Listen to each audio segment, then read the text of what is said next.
All right, welcome everyone to a presentation by Don Greene. I will let him introduce himself and share his presentation. I will hand over the baton.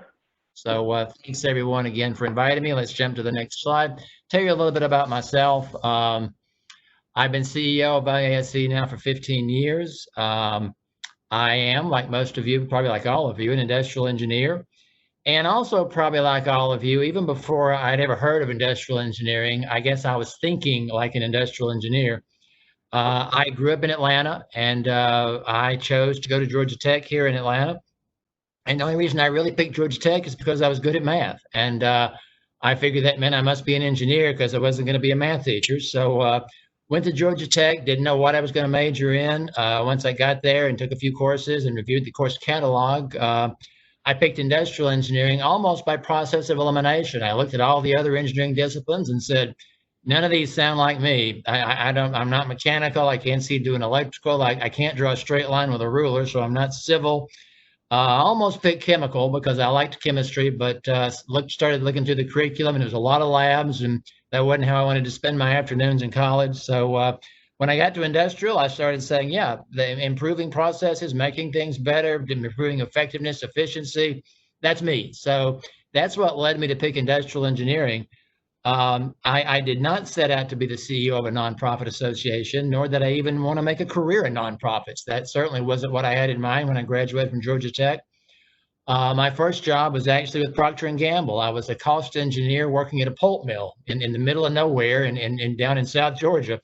And to be perfectly honest, I hated everything about that job. I thought I had probably made the biggest mistake of my life by picking industrial engineering to major in, if this is what it was, because I mean, every day I went to work in, hard hat and safety glasses and steel-toed boots and earplugs and gloves and wading through pulp spills and smelling like a paper mill. And it was not fun. And so I did not stay there very long. And I ended up taking a job back in Atlanta with an electronics manufacturing company called Scientific Atlanta.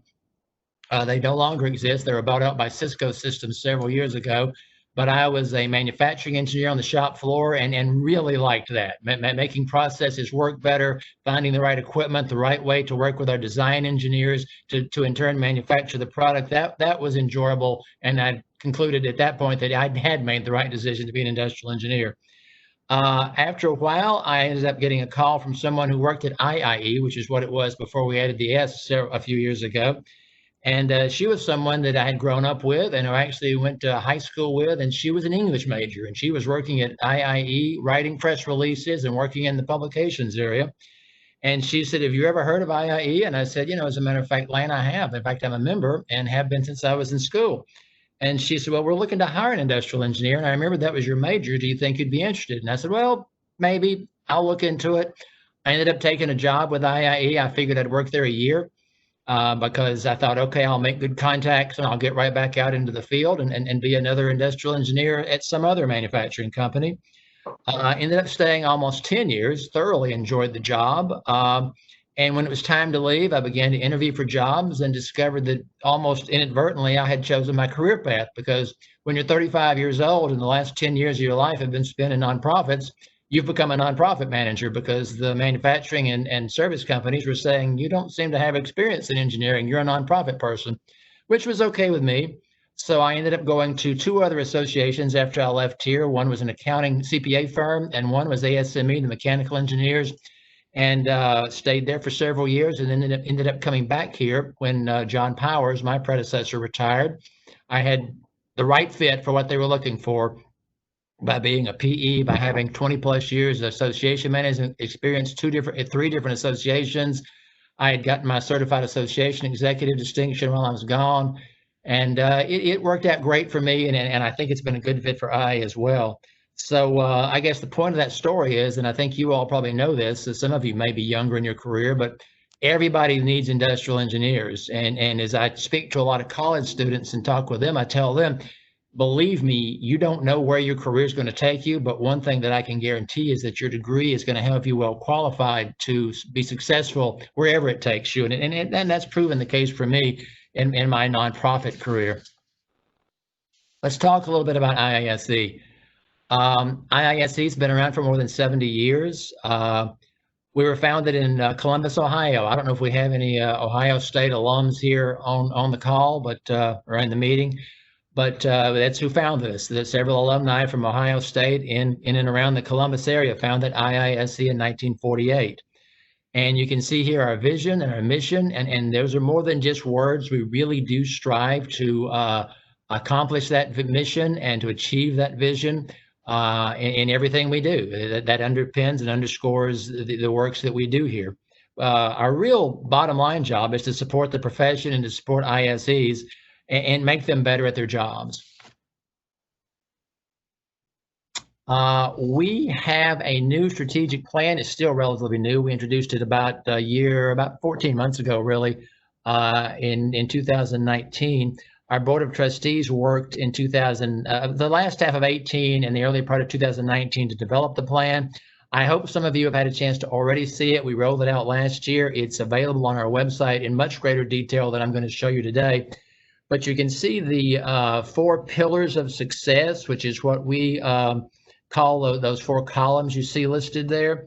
And you also just saw the mission and vision. Those also were created in conjunction with that strategic plan.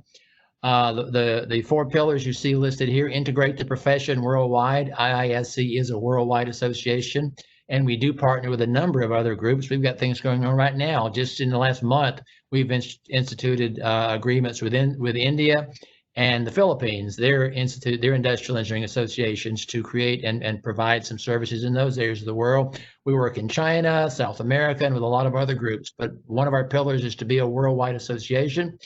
The second one you see there is to include all for diversity, equity, and cultural prosperity, with the goal there ensuring representation and active engagement for all.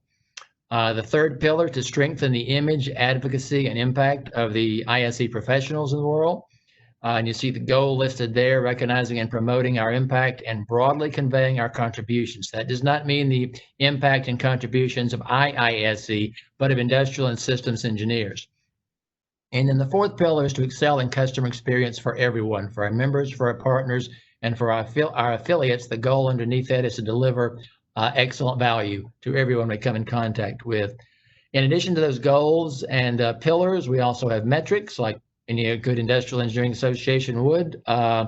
We've also got objectives. We've got action items. Each one of those pillars has 4 or 5 objectives and has a number of action items. We've got a total of about 40 action items in our strategic plan. And if you want to see it in detail, it's available on our website. It was also sent out in a number of different ways in our magazine, through all of our social media. So it shouldn't be hard to come by. If you need help finding it, just let me or anyone else on our staff know. But our website, under the About Us tab at the bottom of the front page, is the best place to find it. So I'm not going to go into those lower levels of the plan today, but I do encourage you to take a look at it. I was exchanging emails just today with some of our board members, our presidents, and we have a fall board meeting coming up fairly soon.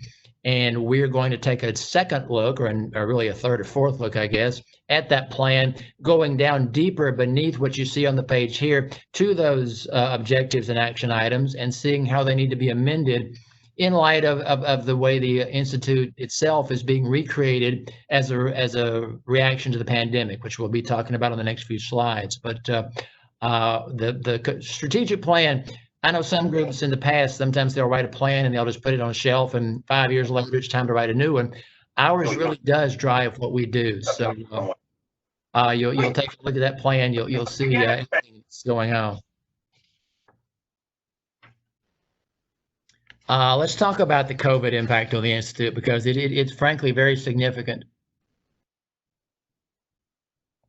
Here in this office, we tend to focus, with our staff at least, on the business side of our house. I mean, the members have somewhat of a different focus often with delivery of content and service, but here in Norcross, we're focused very much on the finances of the business. And it has been a pretty severe hit, frankly, with what we've felt from the coronavirus since March. Our 2 biggest events are the Applied Ergonomics Conference and the annual conference. The Applied Ergonomics Conference was scheduled for March, and the annual conference was scheduled for May. Both of those events had to be postponed. Our student chapter training. I've got a slide coming up on training, and you'll see the different ways that we do provide training to our members and customers. But student chapter training is the biggest revenue stream within our training business. That's where we go, or at least in the past, where we would go on campus to teach usually Lean or Six Sigma Green Belt courses to juniors and seniors who are soon to graduate and want to put those certificates on their resumes. And it's blossomed over the last 5 or 6 years into a very big business for IISE.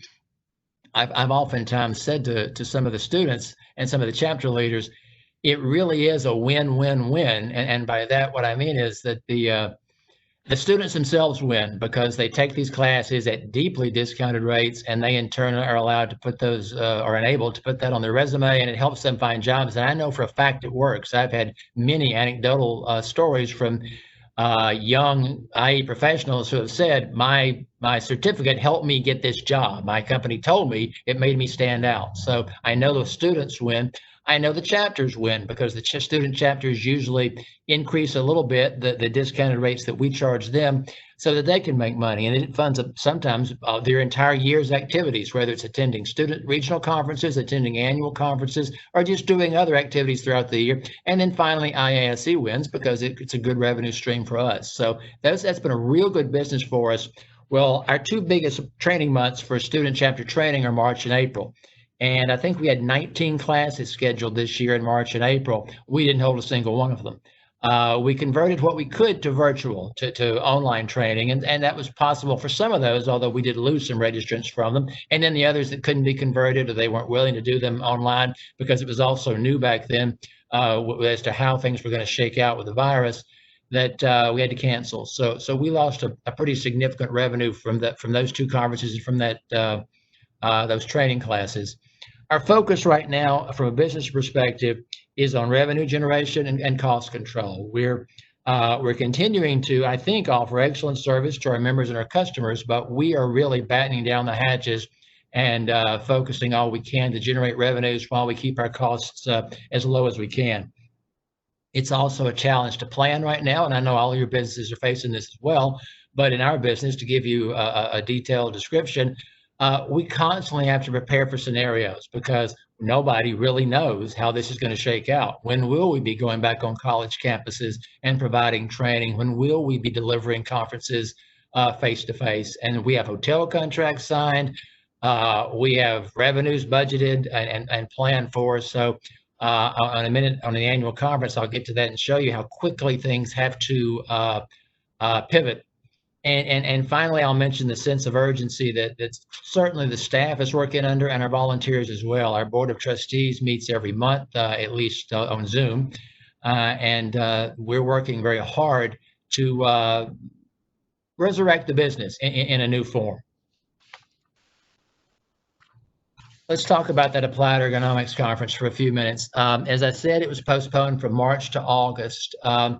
This was a quick pivot and a brand new revelation for us, because if you remember what March was like, I don't know how your business was. March was really when things started, I guess you'd say, falling apart for IISE in the business perspective in terms of the impact of the COVID-19, because we actually were scheduled to hold this meeting in March, and it was supposed to start on a Monday. Well, the reception was Sunday, and it all kicked off on Monday. The Wednesday before that was when we came to the conclusion that we had no choice but to cancel the event. So 5 days prior to the start was when we had to pivot and do something else, because people weren't going to go to New Orleans or Louisville. That conference was going to be in Louisville, Kentucky. And so when we postponed it, we already had almost 800 registrants. That conference usually draws over 900, or at least it has the last couple of years. But we were already feeling some impact. We had been on track for it to be the biggest ever. But as things started catching up to everyone and slowing down, we were at about 770 registrants. And here we were on Wednesday with 770 registration fees and registration plans and travel plans and hotel plans and everything else that goes into a conference.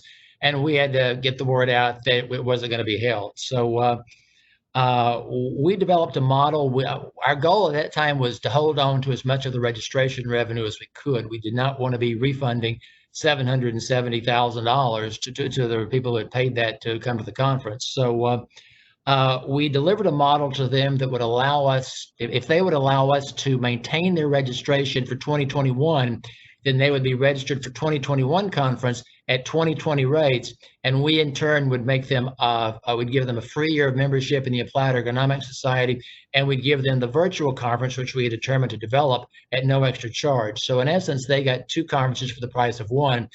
And we were able to hold on to about 650 of those 770 registrations. So the conference itself was held August 4th through the 6th. And I think it was a very successful event. We learned a lot. It was a mix of live and pre-recorded sessions. And that was our first ever virtual conference, fully virtual conference. And so like other companies around the world today, we're learning how to do a lot of different things that we hadn't done before. And we've got to learn quickly because we've got 2 more virtual conferences coming up here in the next couple of months. Annual conference, that's one I know a lot of you usually attend. So we postponed that from May until November. It became very clear that May was not going to be a good time to ask people to travel to New Orleans, nor to send our staff to New Orleans. And it wasn't realistic. So we decided a few weeks before that conference that we had no choice but to postpone that one as well. And as I was saying about scenario planning a few minutes ago, this event in just short order has transitioned from a spring physical conference to a fall physical conference to a fall hybrid event to a fall fully virtual event. So we've actually rolled it over 3 different times into a virtual conference. And if you'll think through what that really means, planning for those different types of events is very different. So we're rolling with those punches, and we're now planning the conference as a fully virtual event, which, if you think about it, I mean, I know we'd all rather be in New Orleans because you just can't beat being there. But if we have to hold it virtually, it actually offers some very positive attributes because all members can attend now. You know, it's not necessary to travel. You haven't got to spend money on airfare, or hotel, or meals. If your company is restricted travel, if for our members who are outside the country and find travel especially difficult, they can attend. Any member can now attend this conference. We reduced our registration fee by 30%. So the registration fee has come down, but perhaps a greater financial impact to the attendees is what I was saying a few minutes ago. There's no travel. So whereas you probably used to have to spend $2,000 to $3,000 to attend an annual conference, but by the time you stayed in the hotel, 4 nights and bought an airline ticket and went to dinners, now it's just $599. And there's even possible, if your company is a corporate partner, or if your company sends 5 or more people, to get that discount further. So it's much more cost effective for people to attend. You also get a lot more content. If you've been to our annual conference before, you know it's usually about 30 concurrent sessions, and you have to pick and choose. Okay, there's 30 sessions going on at this time. Which one, and only one, do I want to attend? Well, now you can go to the live session that's going to be held during that time, or pick one of the 3 or 4 or 5 live sessions. But all the sessions are going to be either live and recorded as they're presented live, or pre-recorded. So you can actually get a lot more content out of a virtual conference than you can from a physical conference. And our goal is to provide as many of the networking events, the exhibit hall, the town halls, and the many other meetings that take place at the annual conference in a virtual format. Our hope is to replicate as much as we can the experience of attending the annual conference. Now, I'm not going to lie to you. You know it's not going to be the same. It's not going to feel like you attended a conference and went to dinners and everything else that goes into a conference. But I think you're going to get a lot out of this conference in a very cost-effective manner. And if you're looking for sessions and technical content, you'll get more. So that's the plan right now for the annual conference. It's going to be a lot of fun, and it's going to be different than any we've ever had before. So we learned some things from the AEC last week before last that we'll be applying, and we're going to learn some more things at our next virtual meeting. So we're getting pretty good. We're attending a lot ourselves to make sure we learn how other groups are doing it. We're benchmarking with other associations to see what they're doing. So there's a lot of learning going into making this conference as good an experience for you all as we can do so. We have another conference coming up 2 weeks before the annual conference, well, about 2.5 weeks, the Engineering Lean and Six Sigma Conference. This is a conference which would have been held face-to-face, and I think some of you may have even attended this conference in the past. It's going to be a fully virtual event as well. It's October the 12th through the 14th. James Swisher, who has done some teaching in some of our seminars, is the conference chair of that conference. He's working with the program committee, and they've got a really strong program. And frankly, it's usually a fairly small conference anyway. It's a dedicated group, but it's our smallest conference. We may see more people attend this conference than we usually do because they're getting a lot of buzz about the program and about the ease of attending a virtual conference. It's very industry focused. So those of you that are out there working in industry, I feel sure you work probably in some aspect of Lean and Six Sigma, or perhaps artificial intelligence, which is another part of this conference. We had planned to have a one-day artificial intelligence symposium held in conjunction with this conference. Well, now we've integrated it as part of the program. So it's going to focus on Lean, Six Sigma, and AI. Ben Amaba from IBM and Victoria Jordan from Emory Healthcare are the two keynoters. So I would encourage you to check it out. Look at our website, look at the program, look at the price point, and I think you'll find it attractive as well. I mean, we're all getting overloaded on virtual events, but I think this one and the annual give a lot of our industry and academic members a real chance to get a lot of great content that they wouldn't otherwise get, and when they can't, unfortunately for everyone, attend it face-to-face this year. As far as our training courses go, I've listed the different types of training that we do here. I mentioned how heavily it was impacted. Training, along with conferences, is really the financial lifeblood of IISE. I mean, we get dues money as well, but those are the biggest sources of revenue for us. Our conferences, our training, and our dues revenue. We're not a big company. We're $5 to $5.5 million before the pandemic as far as our annual revenues. And we get over $1 million from each of those three. Training, well of that, almost $2 million in training, about $1 million in conferences, and about $1 million in dues. So that's pretty much it, what we do. And dues is still coming in. So we've got to make sure revenue from the seminars and the conferences continues to come in as well. Student chapter training, as I said, has been the biggest booming area for us in the training business. And this year in the fall, we know we can't go face-to-face in some cases. Some universities may well let us do that because we have about 60 to 70 universities where we do a series of training courses for them on their campuses in past years. So we're offering them this year 3 options. If they want us to come on campus and will allow us to come on campus, we're still more than happy to go there and teach the training classes. So we can still do all the training classes like we would normally do on campus if that's what they want. Another option is to do it online. We've actually beefed up our online training over the last 2 years by partnering with UL, which is a very large company and delivers a lot of online training. And we completely revamped all of our Lean and Six Sigma Greenbelt training courses and broke them down into modules now so that you can take modular training courses if you don't want the whole 24 hours of courses. You can look at it. I think they're broken up into 27 different modules. So you can look on there and decide which module you do or don't need and pick and choose. Or if you want to get the full Greenbelt certificate, you can take all of those courses in a 24-hour training program and still do it on your own time. So it's possible to take our training online, and that's what we're offering to our students this year. And the third option we're offering them is live streaming, where we have an instructor teach the class, but live streaming it out to the students wherever they happen to be. If they're on campus or if they're not on campus, they can take the live streaming courses.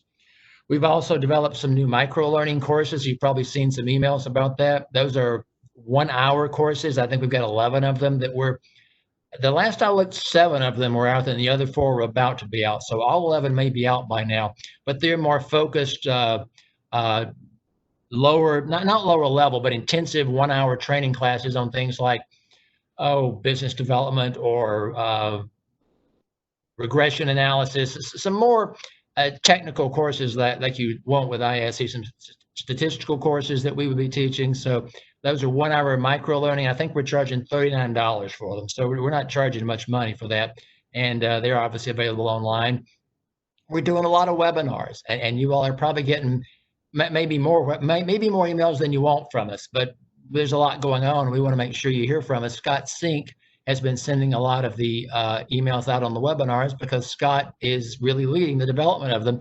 And they've been really good webinars focused on modern current day issues. Like I remember there was a GM course on how they had converted one of their manufacturing plants to produce ventilators. There was a one delivered by Disney on how they were handling the pandemic and making it safe for visitors to their parks. There was one done by Jim Tompkins on crisis management. So there's some top-notch webinars and some podcasts out there. So I'd encourage you to look for that on our website. That's another beauty, as you know, of webinars. If you aren't available from 11 to 12 on the Tuesday that it's offered, you can take it anytime you want to, and you can go back and listen to it on your own time. So take advantage of our webinars and our podcasts that are out there. Membership and communities. A lot of our members depend on their chapters for their direct connection. Obviously, you do here in Kansas City, and you're fortunate to have a very strong chapter. Some of our members are not that fortunate. They live in areas where there are not strong chapters. And over the last 2 years in particular, we've developed a model and are creating virtual chapters. Last year, we tested it with 10 of our chapters, and this year we're rolling it out more widely. So if individuals who don't live where there's a strong chapter, they can participate in a virtual chapter that provides really most of the services that yours does. I guess you could say the pandemic has encouraged that as well. It's kind of made all chapters into virtual chapters, but you still have your strong Kansas City chapter to lean on, even if they are delivering virtual. I should have put my do not disturb on my phone, so let me block that where it won't ring. There. But we have the virtual chapters that you're starting to see more of. We also have corporate partners, and I know some of you work for some of those corporate partners. We've got 70 companies with an IISE. Some of them are large companies that you would have heard of, like Boeing and Disney and Spirit and Deere, FedEx, UPS. I think Hallmark is one of them. So we've got a lot of corporate partners. We've also got some smaller companies you wouldn't have heard of. I think it takes 10 members to qualify to be a corporate partner. And those corporate partners get group rates on dues. They get discounted registration rates for events and really everything else that we provide. I don't know if you've had a chance yet to check out IISE Connect. It's been out there now for just 3 or 4 years. It's a members-only social media platform. It allows you to connect with anyone else in IISE. It's IISE only, kind of like an IISE LinkedIn on steroids. And you can join communities. You can find people in your region or your company. You can have real-time discussions. You can ask questions. You can get answers. You can provide answers, get expert advice. You can publish your own blog. You can write articles. You can create an event if you want to get people together for say, a meetup or something. All those things are available through IISE Connect. It's really a good resource. We just last month came out with the mobile app. We've been working on it, and I thought we'd have it out a few months earlier, but it just came out last month. So look for that. Obviously, a lot of people rely on their phone for connectivity, and it's a great app. I've got it on my phone, and it's got all the capabilities that you would have on your desktop. So take advantage of downloading the IISE Connect app. It's free to all members. If you're a member of IISE, and obviously you all are, you can get connected and it doesn't cost you anything. So if you're not using it, you're missing a really good service that doesn't cost you any money. So go out, check out Connect, get signed up for Connect, and start logging on. And I think we have, last I saw, 90-something different communities that had been created within Connect, and they're all member-driven. We're not creating them. The members are saying, I want a group that focuses on this, and they create a community, and people join, and then they network. One area that we did, I say it's not driven by staff, one area that we did drive earlier this year in March was the crisis resource community. This was in direct reaction to the pandemic. And they've been very active over the last few months, sharing stories of what companies are doing, what individuals are doing, asking questions, sharing problems, getting solutions to those. And it's been kind of heartwarming, really, to read some of the stories and to see what's going on with industrial engineers. And honestly, it's driven us to follow up in many cases and write more in-depth stories in the magazine or in our social media, because we hear about snippets from IISE Connect, the crisis resource community. And once we check it out, it's such a good story, we want everybody to see it. So do go on our website and find Connect, sign up for Connect, download the app, and start using it. And I think you'll really be happy with it if you do. Through all of this, we've been around 72 years. And honestly, we haven't been around 72 years because of our staff. We've been around 72 years, and we've thrived during all of that time because of our members. Support from the dedicated members like you all is what's driven us always, and it's critical to getting us out of this difficulty now. We're fortunate; we've got strong, proven leaders, both in the volunteer structure as well as on the staff. I think we have a good plan. We are dealing with a crisis ourselves, but we are dealing with it well, with a real sense of urgency. I think the best thing that you all can do as our volunteer leaders and as our members is to rally around all of these services, take advantage as much as you can of the virtual products that are being delivered to you now, in I think a very cost-effective way. The other thing you can do is to get the word out. I mean, we do a lot of promotion. Yeah, I know you know that because you get all that promotion from us. Honestly, there comes a time where you probably start deleting them. You say, oh, it's just another selling message from IISE, and I read those all the time. But if you all start promoting some of these services and some of these products, some of these events, it's a totally different type of message because now it's coming from a colleague, from a peer. So I would encourage you, if you see some things that sound good and that look good or that you're doing and that you're liking, get the word out to your colleagues. If they're not members, encourage them to join or just maybe participate in the event or the service, but hopefully join. And if they are members, let them know, we're all stuck at home or we're all stuck not able to travel, but you can still be an active IISE member and get a lot out of your membership. So I would encourage you to do that. All of the meat of this and the content of these services comes from you all. We've got a few IEs here on staff, but we are not a building full of industrial engineers. We're a building full of association people. And without our members providing the content and the real meat of the product and service, it's not got any value. So it's a great partnership between staff and member to deliver services that are valuable to the members and the customers. In the end, I think this crisis that we're all dealing with is breeding innovation. I guess the old saying says that the motherhood of invention is necessity. Necessity is the motherhood of invention, and that's what we're doing now. We are creating innovative products and services that we would not have created and developed if we didn't have to. And so the pandemic is forcing us to be innovative. New offerings, new formats, new delivery mechanisms, new models. It's going to result in IISE, frankly, being able to deliver a more diverse array of products and services in some new and different ways to a broader audience around the world that we would have never reached before. So in that vein, you can almost look at the pandemic, I won't say as a positive, but it's certainly causing IIE to re-engineer its business in a good way. In summary, membership in IISE helps you maintain your stature as a professional throughout your career, whether you're a student just starting out or you've been around for 40 plus years. A membership in IISE and participation in IISE helps you maintain that stature. We help you transition throughout that career, whatever role you take on as your career progresses. We're going to help you maintain your IISE strengths and develop new ones that make you successful in your new roles. And we make you more valuable to employers by enhancing the value of your own degree and your own profession.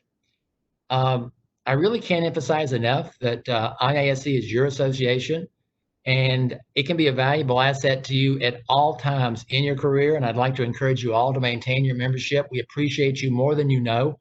And it's, I think, an excellent investment in your own future.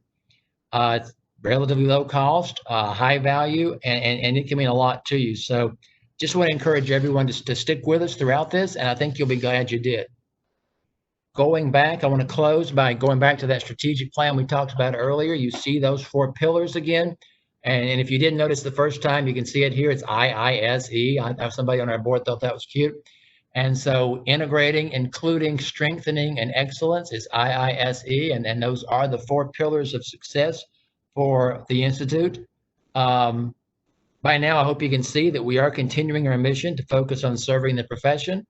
It's a rapidly growing profession worldwide, and right now, maybe more than ever, this pandemic is emphasizing for everyone the critical role that IISEs play in saving people and saving things and improving bottom lines and improving people.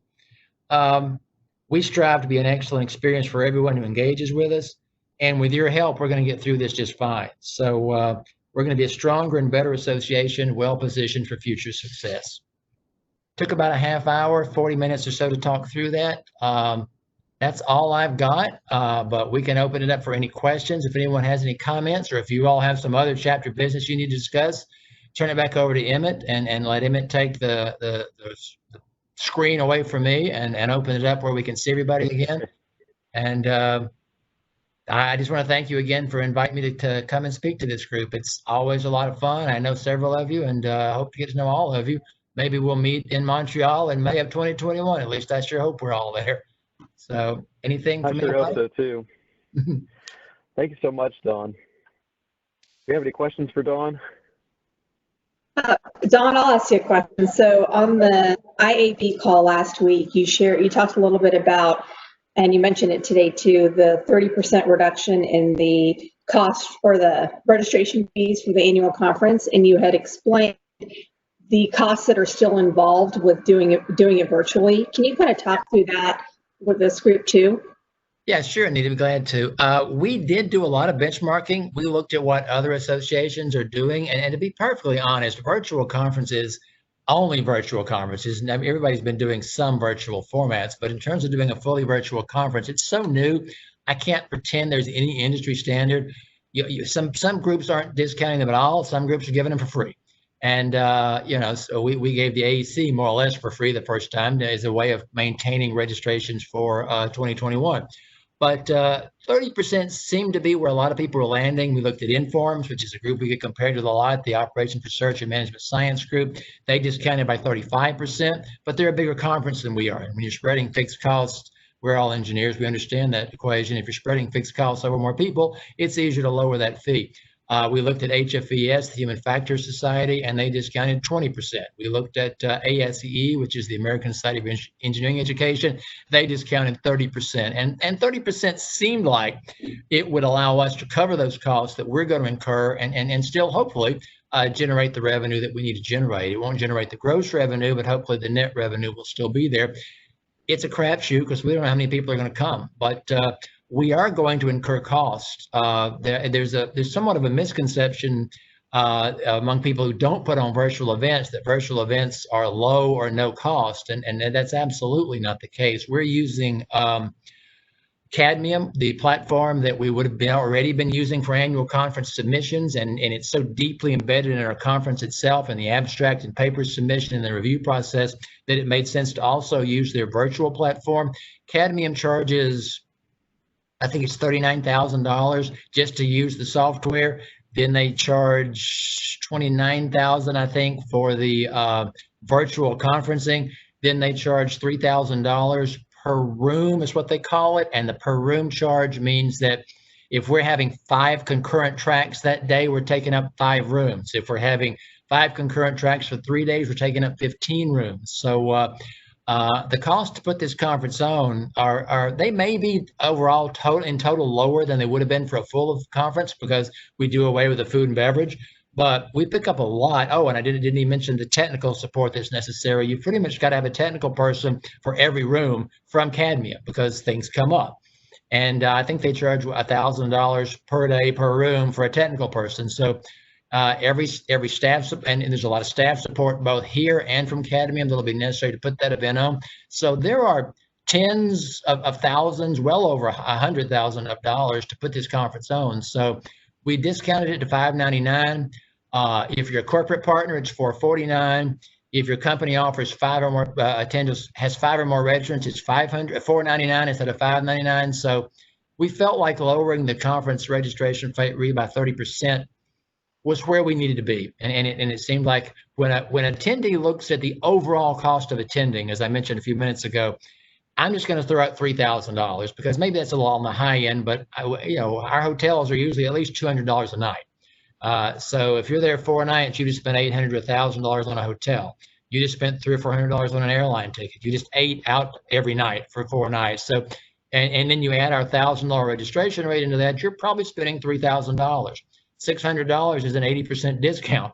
off of 3,000. So from an overall out-of-pocket perspective, from an attendee, they actually get more content for 20% the total cost, 70% the registration fee, but none of the travel costs. So we felt like it would still be attractive to our attendees, and we hope it is.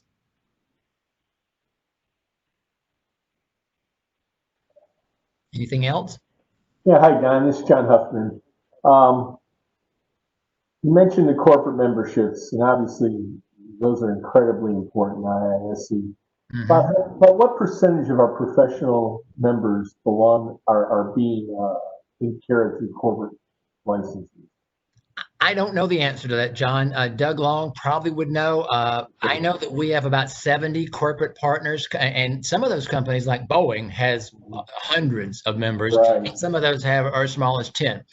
I would guess we have 2,000 corporate members. I'm just guessing at that, right, based on 770 times 30 on average, maybe. And our total professional membership, if you take out the students, is probably about between 8,000 and 9,000. So it's probably about 25% of our total professional membership. And I'm ballparking off the top of my head, but I'm not quoting any data. But that'd be my guess.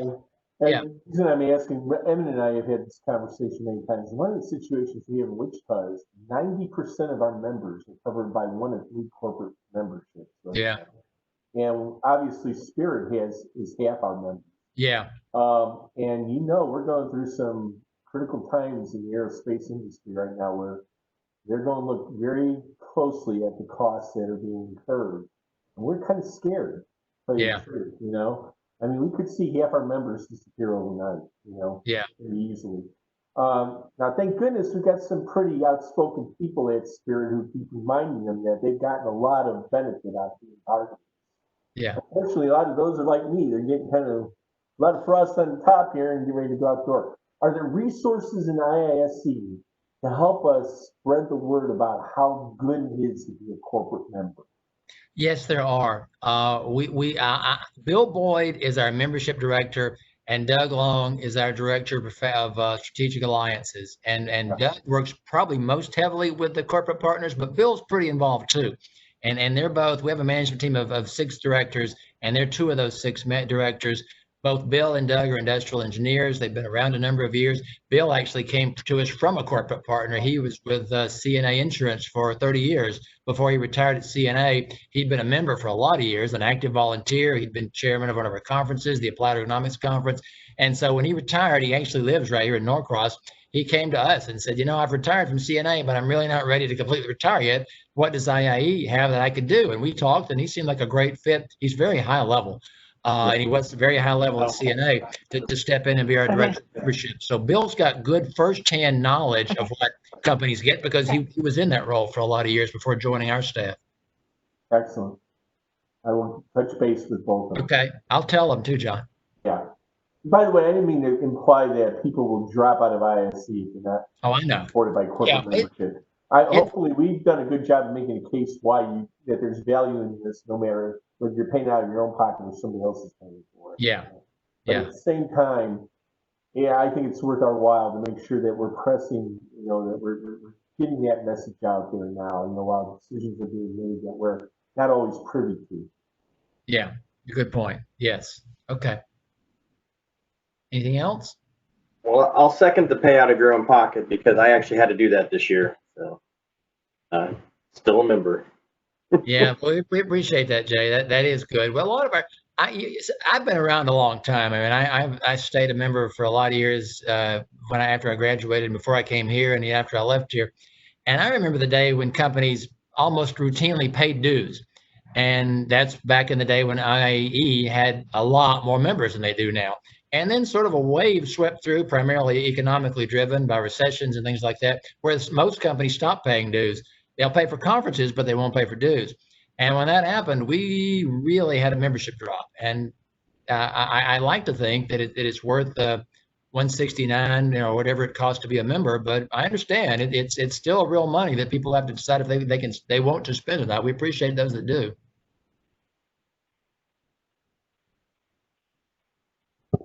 Hi, Don. This is Ian. Kind of along the similar lines. I know we've discussed a lot about the professional memberships, but we have a lot of, I think if I remember correctly, a much larger student membership population. How's the transfer improving with all the increased trainings that are going on with the students? Are we getting some good translation from those now that students are graduating and coming into jobs? Are we having a larger first year professional membership group? Ian, that has always been an uphill battle, and I'm fortunate to go out and speak to a lot of student groups, and I can preach all I want to about the value that IISE brings to them throughout their career, and I can give them a lot of good examples from a lot of people that I know that it has helped them throughout their career.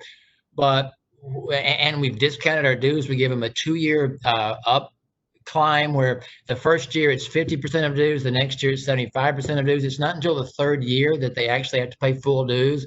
I can talk to them about the percentage that is of their likely salary, because we know what starting engineers make. But we still find that they almost have to experience it. I mean, we get between a 10 and 15% conversion of our graduating student members who maintain their membership in IISE after they graduate. And I wish it was much higher, and I think it should be much higher, and I think it makes sense for it to be much higher. But they get that dues bill and it says $77, $79, and they think, well, I enjoyed my student time. I had a good tight-knit chapter. I'm living somewhere now. There's not a good, strong chapter. I'm going to drop it. I need the $80 this month. So we lose them, and then a lot of times when they look to change jobs, they need to get some training or need to add a certificate, they come back to us. But I wish we could hold them better when they come out of college.